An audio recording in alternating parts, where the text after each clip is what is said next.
అన్నా ఒకసారి అని హలో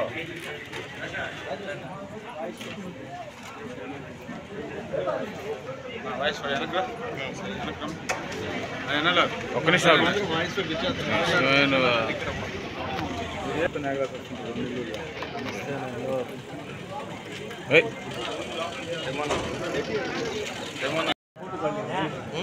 వేరే ఎక్కువ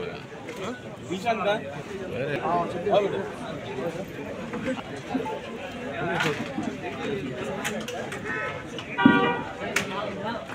గ్రూప్ కంప్లీట్ చేయలేదు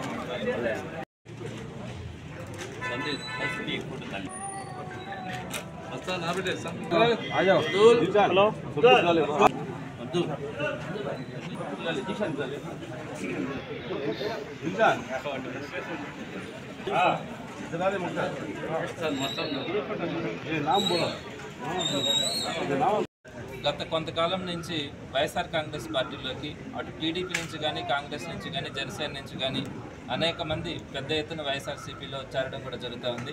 మీకు అందరికీ తెలుసు, జగన్మోహన్ రెడ్డి గారు ఒక సాహసోపేతమైనటువంటి నిర్ణయం, అటుపక్క కొన్ని వేల కోట్ల అధిపతి కేవలం ఎలక్షన్స్లో మాత్రమే కనిపించి ఎలక్షన్స్లో మాత్రమే డబ్బు ఖర్చు పెడితే గెలుస్తామన్న ఆలోచనతో టీడీపీ తరపునటువంటి పోటీ చేస్తున్నటువంటి నారాయణ గారి మీద కంటెస్ట్ చేయించేటప్పుడు ఒక సామాన్యుడికి ప్రజలకు అందుబాటులో ఉండే ఒక నిజాయితీపరుడైనటువంటి ఒక పార్టీకి లాయల్గా ఉండడం కానీ పార్టీ సిద్ధాంతాన్ని ప్రజల్లోకి తీసుకెళ్లాలన్న ఆలోచన కలిగినటువంటి ఖలీల్ అహ్మద్ గారు లాంటి సామాన్యుడిని అతని మీద కంటెస్టింగ్లో పెట్టినారంటే ఒక అధికార పార్టీ నుంచి అది ఒక సాహసోపేతమైనటువంటి నిర్ణయం. ఈరోజు ప్రజలందరూ కూడా ఒకటే చెప్తా ఉన్నారు, ఖలీల్ అహ్మద్ గారిని మనం గెలిపించుకుంటే భారతదేశంలో ప్రజాస్వామ్యానికి ఒక గౌరవం ఉంటుంది.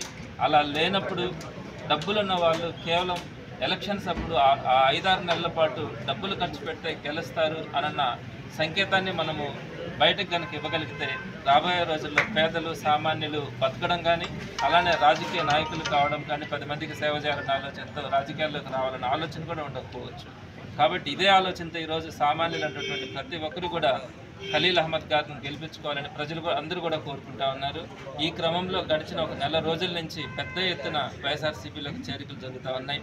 ప్రధానంగా మైనారిటీ సోదరులందరూ కూడా ఒకటే చెప్తా ఉన్నారు, వాళ్ళందరూ కూడా ఈరోజు వైఎస్ఆర్సీపీ అంటే ఖలీల్ అహ్మద్ గారిని కానీ విజయసాయి రెడ్డి గారిని కానీ వారిని గెలిపించుకోకపోతే భవిష్యత్తులో మా జాతికి మేము సమాధానం చెప్పుకోవాల్సిన పరిస్థితి వస్తుంది.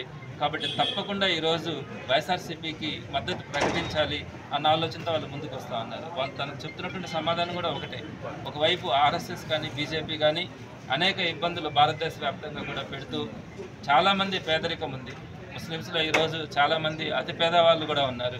సో వారందరికీ ఉన్నటువంటి అతి తక్కువ పర్సంటేజ్ రిజర్వేషన్ 4% రిజర్వేషన్ దాన్ని కూడా రాజశేఖర రెడ్డి గారు తీసుకురావడం జరిగింది. దాన్ని కూడా రద్దు చేయాలనుకున్నప్పుడు పేదవాళ్ళు ఎలా బతకాలి, ముస్లిమ్స్ మైనార్టీల్లో ఉన్నటువంటి ఆ పేదల జీవితం ఎలా ఉంటుంది, ఇన్ని విధాలుగా బీజేపీ ఇబ్బంది పెడుతున్నప్పుడు ఆ బీజేపీతో జతకట్టినటువంటి టీడీపీని కనుక సమర్థిస్తే భవిష్యత్తులో ఇటుపక్క ఒక మైనార్టీ సోదరుడు పోటీ చేస్తున్నప్పుడు అటుపక్క కనుక మేము మద్దతు ఇస్తే భవిష్యత్తులో మా సమాజానికి కూడా మేము సమాధానం చెప్పుకోవాల్సి వస్తుంది. ఆ ఉద్దేశంతో అందరం కూడా మేము వైఎస్ఆర్సీపీలో జాయిన్ కావడం కానీ ఖలీల్ అహ్మద్ లాంటి సామాన్యుని గెలిపించుకోవడానికి కానీ తప్పకుండా కూడా మేము ప్రయత్నిస్తామని చెప్పి ఈరోజు ముందుకు వచ్చి చేరుతున్నటువంటి ప్రతి ఒక్కరిని కూడా ఆహ్వానిస్తున్నాము. వైఎస్ఆర్సీపీలో అందరికీ కూడా మంచి గౌరవం ఉంటుంది, కార్యకర్తలకి ఒక భరోసా ఉంటుంది. అటుపక్క టీడీపీ కనుక చూస్తే కేవలం డబ్బులున్న వాళ్ళకు మాత్రమే ఎమ్మెల్యే సీట్స్ కానీ ఎంపీ సీట్స్ కానీ ఇస్తే ఇటుపక్క వైఎస్ఆర్సీపీకి వచ్చేటప్పటికి సామాన్యులకి ప్రజలకి అందుబాటులో ఉండే వారికి ఇచ్చినారు. కాబట్టి ఇలాంటి వైఎస్ఆర్సీపీకి మద్దతు ఇవ్వడం వారిని తప్పకుండా భవిష్యత్తులో వారందరినీ కూడా వాళ్ళ సహకారం కావాల్సిన కూడా పార్టీ నుంచి కానీ ప్రభుత్వం నుంచి కానీ తప్పకుండా ఉంటుందని వారందరికీ కూడా సవినయంగా తెలియజేస్తారు.